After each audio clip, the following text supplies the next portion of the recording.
Hey guys, what's going on? It's Ash here coming at you today in Clash Royale. Today, as promised, I am joined by a subscriber who I met at King's Cup 2. He's a free-to-play player. It's KOJ. KOJ, how you doing, man?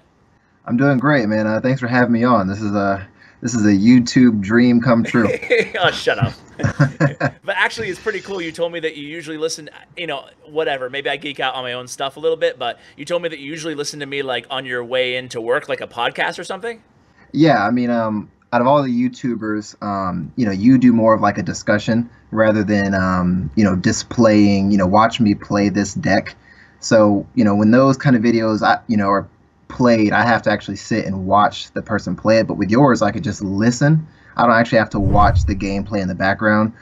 So for me, it's preferable considering like I have to go to work. So it's perfect as like a podcasting type of YouTube channel.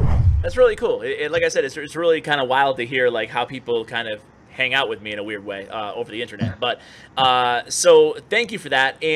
But you said something that was really concerning to me. First of all, you are the guy who I called mistakenly Lion because I got our conversation totally screwed up. You said your name kind of means lion, not is lion. So I apologize for that, man, because you played a really awesome giant skeleton deck that I shared a couple of videos ago now. So I do want to ask you about that deck briefly. Is how did you come up with it, and what do you attribute your success with that deck in the King's Cup 2 tournament where there was a lot of like really good players? With the giant skeleton deck, I'm an anti-meta type of player, and the reason for that, being like a free-to-play player, I can't go meta versus meta on ladder because everyone is 2, 3, sometimes 4 levels higher than me. So going meta against meta, it's very difficult. So I kind of stumbled upon the giant skeleton because even though I'm typically under-leveled on ladder, the giant skeleton is just the great equalizer with his bomb. Yeah. So if you utilize him properly, you can make great elixir, trades and pretty much, win off of that alone. And even if you were able to push with him on offense, which is something I really like to do when it hits double elixir, he's such a distraction because people spend so much effort making sure he doesn't get to the tower that you can sneak by with that balloon or, other things. And even if they do get to the balloon, the tornado to pull them into the giant skeleton bomb just clears the way for that balloon to get some good damage in. So that's kind of how I got to that deck. It's allowed me to push much further on ladder, being as under-leveled as I am. That's really cool, man, and you rocked it, very proudly, and you did so well with it in King's Cup too. So I hope I did it somewhat justice when I was kind of playing it myself. But you're the pro; you've been playing it for quite a while. I just kind of picked it up, but it's a lot of fun too.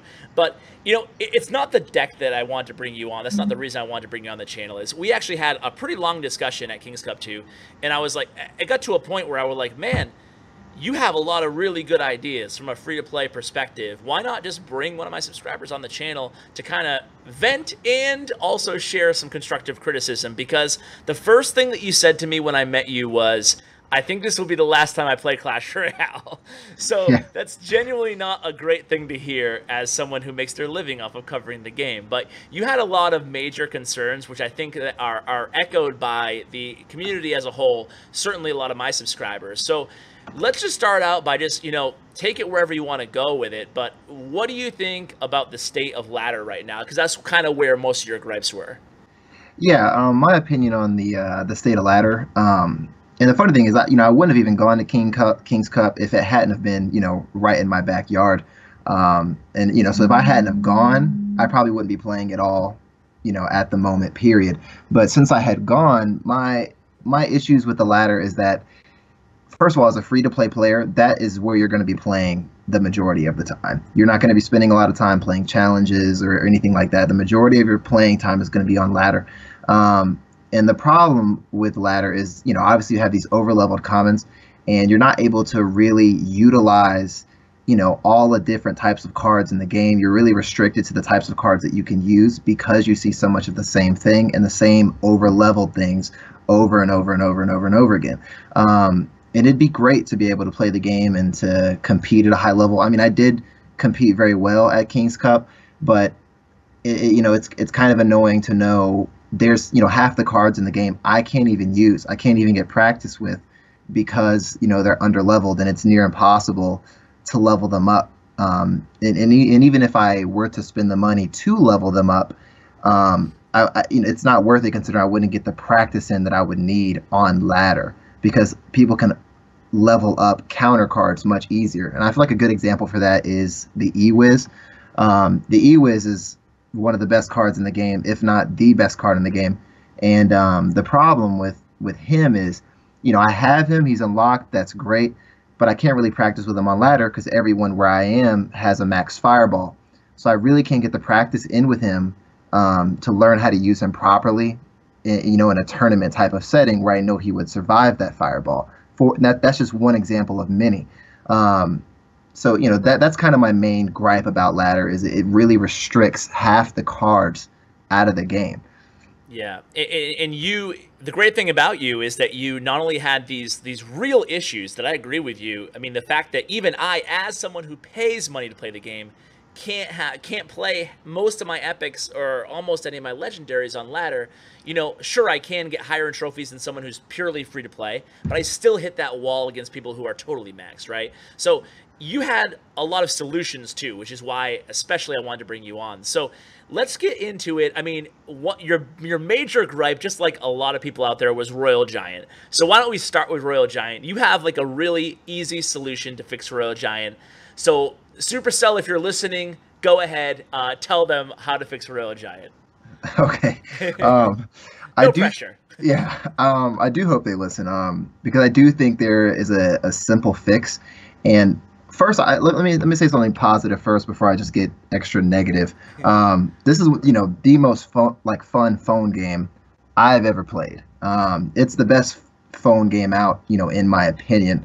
So I don't want to sit here and act like SUPERCELL has just done a horrible job, or no, I'm not trying to say any of that. But everything can be tweaked, and this is, I think, a major issue. So now it's time to get negative. My issue with the Royal Giant that I think can be fixed is they keep trying to nerf him in a sense to where, let's knock down his stats or, and that's not the problem. The problem with the Royal Giant is his concept. He is a ranged tank, and that's the issue. It's not about his stats. It's the fact that the Royal Giant has the range, so it's hard to deal with the support troops. The Royal Giant in himself is not an issue. It's the support that he gets that makes him an issue. The fact that you can drop him off at the bridge and you can just, one elixir later, you can drop off a wizard or, minion horde or whatever it is that, a Royal Giant user would decide to use to support him. The fact that they can support him so easily is what makes him such an annoying card. So my solution to him would be to fix his concept. And what I mean by that is, first of all, boost his stats back up. And I know that's going to shock a lot of people to hear that. I like that, though. I like that. You're really thinking outside the box a little bit. Yes.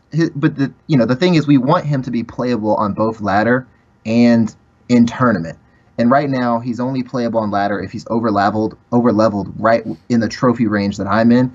And he's completely not worth even considering in a tournament type of setting. And you want him to be playable in both. Like, Wilds have him in the game. And trust me, I hate the card. I'm trying to be objective here. So he needs to be viable in tournament play.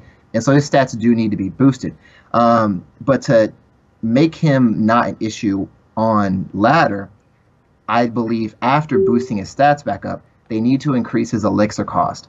I feel like that's up to them to experiment with, 7, 8 elixir. And the reason I say that is because it would make it much more difficult to support him as easily. Because the fact that you can just drop him for 6 and support him immediately, and by the time you take him out, he's on rotation. It's amazing how fast people can rotate the Royal Giant on ladder because it takes so much to take him out and then to deal with the support troops afterwards. Whereas like a Giant or a Golem or anything else has to cross the bridge. So once the support troops cross the bridge, you can just target the support troops and kind of deal with the Golem with an Inferno Tower or a Tornado or whatever it is you choose to use. But the difference between a Golem and a Royal Giant is you can't just drop a Golem off at the bridge at the beginning of the game and then just drop off a bunch of support troops because he's 8 elixir. You have to earn that Golem push. And I know a lot of people say that, oh, it's a brain dead deck and anyone can play Golem.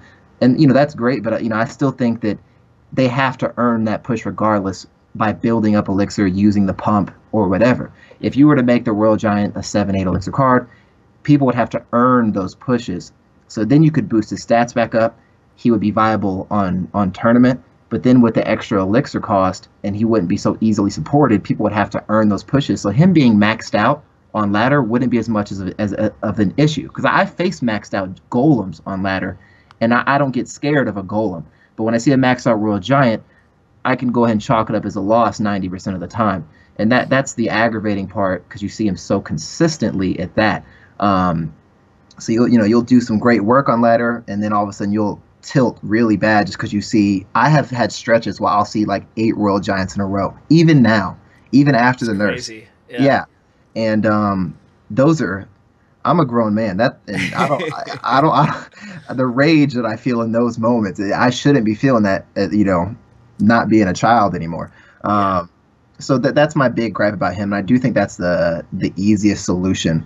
And then you wouldn't have to worry about converting him to a rare and all the complications and rewarding people back all their donations and all that kind of stuff. I feel like just boost his elixir cost and boost his stats back up so he can't be supported as easy. I think that would solve the entire royal giant problem. I like it. I like it because, and you came right at me too. You were like, you know what? I don't like your idea to convert to rare. I don't like it. You can do it easier. You can fix it simpler. And I like it too because you do kind of account for everything, and you account for making him viable in tournament level standard, which is important.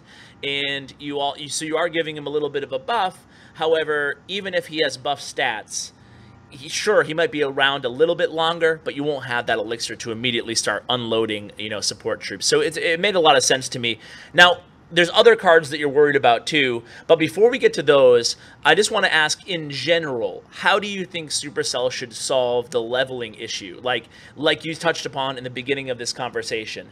You can't use epic cards or legendary cards pretty consistently on ladder unless you just work, years or spend a lot of money leveling one card up. So if you were Supercell, or if you could speak to Supercell, what would your advice or suggestion be as a free-to-play player to how to make like a more level landscape for everybody? Yeah, I think that's also an easy issue to address also. And I'll use the King's Cup as an example. I've never had more fun playing the game than I did at King's Cup. It was absolutely amazing. I didn't see one royal giant, and I saw such a variety of decks, such a variety. And I think the meta is amazing right now, except on ladder about where I am, because it's still the same old problems that I've been seeing for 18 years now. How long's the game been out? Feels like it. Yeah. So I think the solution to that would be, and Supercell has to understand, I know that they get that 90% of their players are going to be either free to play or spend little on the game. They're going to be about where I am. There's no way that the majority of their player pool is these $30,000 accounts. It's like 99%. Yeah, exactly. Yeah. So, they really have to, I guess, tailor more to the 99%. I'm sure the 1% are their favorite customers, obviously, but in order to keep the game exciting, you have to tailor to the 99%. And I think that what is being failed to realize, I hear a lot of griping over, new cards coming out slower. And I got to tell you, man, as a free-to-play player, I don't really care about the new cards coming out. It doesn't raise any excitement for me at all. And the reason for that is because, okay, great, let's say a new legendary comes out. And again, we'll use the E-Wiz as an example. He comes out. Let's say I'm good enough to unlock him in the challenge. So I get him in the challenge. Yeah, I have a new card. But again, I can't use him because he's a fireball problem because I face over-leveled fireballs. And I won't ever get him to max. So he's just pretty much a useless card because I'll never get the opportunity to face him, to face under-leveled fireballs. So my thing with that is the new cards they don't entice me as much because I know even if I get a legendary or whatever, I'm not going to be able to use that card. To me, what gets me more excited than anything else is when a new balance change comes out. Balance changes is what does it for me as a free-to-play player, not the new cards. When I see a new balance change is coming out, that's the most excited I get about playing the game because I'm interested to see, how much the game is going to change. I'm praying to God that they're going to fix some of the issues with some of these cards so I don't see them 8,000 times. So I think that's one of the big deals. But as far as the over-leveling of cards, they need to have a way to play the game in a tournament setting. Now, I'm not saying that it has to be a tournament ladder, a whole separate ladder or something like that. But just something, and this may be above me at this point, but to me there needs to be something where I'm at least able to use a lot of these cards, so that way I can use a variety of different decks. And in that situation, maybe I'll be able to see a lot of different variety of decks from other people trying to practice with those cards that they otherwise couldn't use on ladder.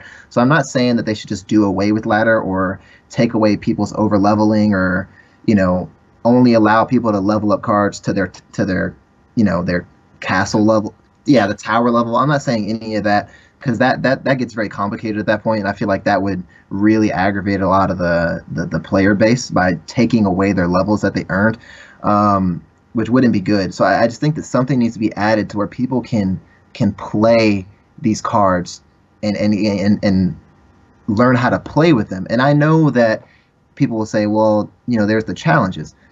And I'm not one to knock Supercell and say, don't make your money, because I know it's a business. You've got to make your money.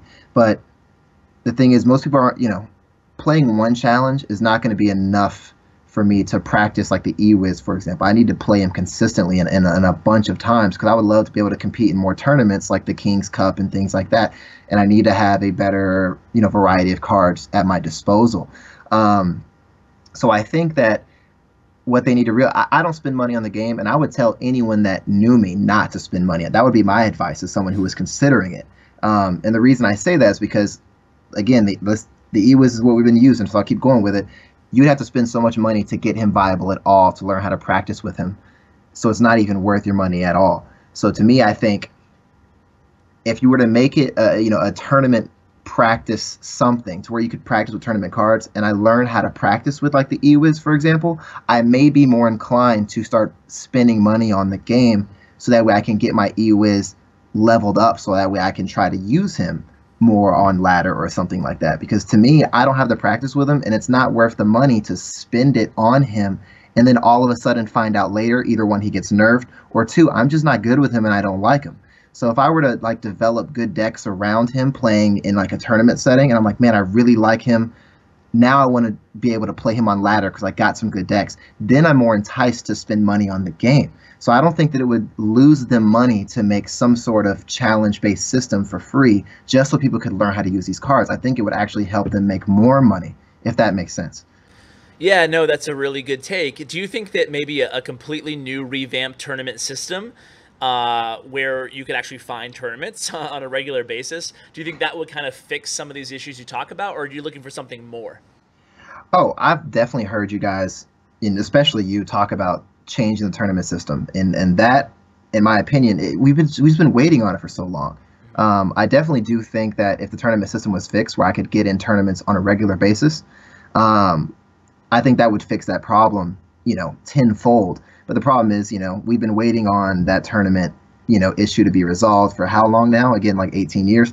So, if they actually have a solution to it, I do think that would be enough to completely change the landscape of the game. But until that point, if they're still working out the kinks, or if that tournament fix is like way off in the future, then maybe something just to allow us to practice, to keep us interested until that point. Because there's a bunch of cards that I would love to try to use, but it's not worth it. And you could say practice with your clanmates, but again, I'm messing up with other people's lives and things like that. Oh, can you just play me like 10 times right now? So I get you. No, I'm the same way. And I feel like there needs to be a little bit of risk or a little bit of competition, there. Even if it doesn't cost money, at least a ranking, something to kind of like make you want to do good, If it's a bracket tournament, even if the prize is like next to nothing, at least, everybody's trying rather than, something just playing a friendly battle. But, before I let you go, I know you had a lot of thoughts on other cards other than just Royal Giant. So why don't we kind of, if you could rebalance 3 cards besides Royal Giant, again, your message to Supercell here, what cards would you focus on? Okay, 3 balances. First and foremost, I'll obviously go with the second most hated card, which is the Elite Barbs. Again, that's another card that's not tournament viable at all. I didn't see it once at King's Cup. Not even worth playing on tournament. And it should be played. I think the Elite Barbs is actually a pretty fun card, and it's sad to see that it's only viable over-leveled on ladder. I think the obvious solution to that card is people get mad at the elite barbs, but it's not the elite barbs that are the problem. It's the outside elite barb that's the actual problem. The inside one is not an issue. Again, I think their stats should be buffed back up, but I think that the targeting system of the range, like their sight, at least the outside one, because you'll try to put something in the middle to kite them inside towards the middle, but that outside elite barb will just march on down your tower, and it's GG at that point. And that's really annoying to see, just consider how fast and how strong he can be when he's over leveled. But the inside one is never a problem. I think that if they were to expand their scope so that he was more easily kiteable to the inside, I think that would fix the elite bar problem, and you would be able to boost their stats back up to allow them to be tournament viable again. Either that, or have them cross the bridge in a straight line rather than next to each other, like stacked on top of one another, something like that, to keep the outside elite barb from being able to just walk past everything and just go straight to your tower. That's the problem with the elite barbs. Again, they try to tweak all the stats, but it's the concepts of some of these cards that are actually the problem. So that's one for me. Number two, I'll go Giant Skeleton, considering that's my favorite card. He is extremely defensive, and I know in my opinion, he is the hardest card to buff or to nerf. He is such a delicate card because he's not, he just has so many different variables that you can use him for. But my solution to him, because I know they don't want to, he's an extremely defensive card, and I know that they're pushing for more of an offensive type of game. So I think you can make him more offensive with one tweak. I think it's the opposite of the elite barbs. I think they should lower his viewpoint so he can't be kited to the other side. I think that would be huge. Like, it's when he's, I like that. Yeah, so it's just that way he's more offensive. So it's not like making him a super defensive card. I think you can leave him untouched. Just take away the ice golem or giant kite to the other side of the level. I think that right there would make him a much more viable card immediately, just because he can't be kited, and he'd be so much more of an offensive threat at that point, just because you can follow him with a balloon or whatever, and that bomb is going to end up in that lane to clear everything out. I think that would be huge for the Giant Skeleton. So my third card, I'll say, I'll go Dark Prince. Okay, all right. And the Dark Prince, isn't he the most buffed card in the game? I'm pretty sure. Pretty much, yeah, pretty much. Yeah, so they've touched him a few times. Yes, and they cannot fix the problem, because every time he gets buffed, everyone tries him and then kind of lays him back down. Yeah. And again, I think that with him, it's another easy fix. I feel like they're missing the concept by boosting his stats. I don't think his stats are necessarily the issue. He's a 4 elixir troop that does splash damage, and when you look at it just from that perspective, what makes him special isn't the splash, because again, Valkyrie has a better splash because it's a 360 splash, so Valkyrie is automatically a better splash troop just from that perspective. His other perk is that he has the dash. And now maybe, again, 18 years ago when this game first came out, the dash was very powerful, but in today's time, the dash it's pretty much a useless perk. It can be stopped so easily. Just there's so many cards that stop it nowadays, especially with the EWIZ being so heavily, used. Sure. Log, Ice Golem, you name it. Yes. There's a ton. Yeah. There's it's literally a useless perk at this point in the game. So I don't consider that to be a game-changing perk of his. I think the biggest perk of his that makes him different is his shield. That's what makes the Dark Prince special. But the problem is his shield, it just melts immediately. I just feel like if they were to boost the health of his shield significantly, I'm not saying a little bit, you can lower his stats back down if need be, whatever, to balance him back out, but his shield needs to carry a lot of health, because I think that's the biggest perk of the Dark Prince. And I think if his shield had a lot more health to it, man, I would use him. He would all of a sudden become one of my favorite cards, because the shield would be just, it's practically useless right now, even though his dash attack is very strong right now. I think it kills 3 musketeer, or a musketeer in a one hit on the dash attack. But his shield is gone immediately. It might as well not even be there. So I think that's that's how you fix a Dark Prince, is to boost his shield health. And I think that's a good 3 cards for now. I think so too. I love your ideas, man. I bet you're going to be a viewer favorite. They're going to be asking for more KOJ on the channel. But I really like, because you really think about this stuff, and you really try to think of everything from every perspective. So that's why I really wanted to have you on. And man, it's been a pleasure talking to you. Any like last words? I don't know if I should be saying this, but I know you're an aspiring, or you are actually a comic, a comedian. Do you want to like give a plug to yourself, or are you keeping that life separate from the Clash life?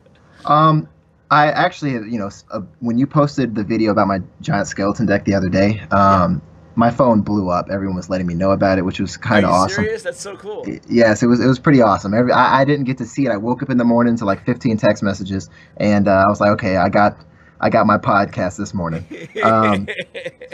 But yeah, so my thing is, I'm new doing stand-up comedy, so I haven't actually created anything social media-wise. I think I'll actually create one like literally right now, and Sweet. So I don't know if you put the information in the bottom. Man. Yeah, so I'll make one literally right now. So the people that decide to, I guess, follow me on an Instagram, there's not going to be anything on it right now, but you can go ahead and get the jump.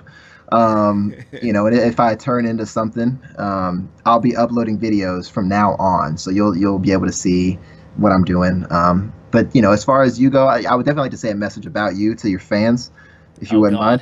Yes. Sure. This is not prepared. It's a good thing. He's a scumbag. Yeah, no.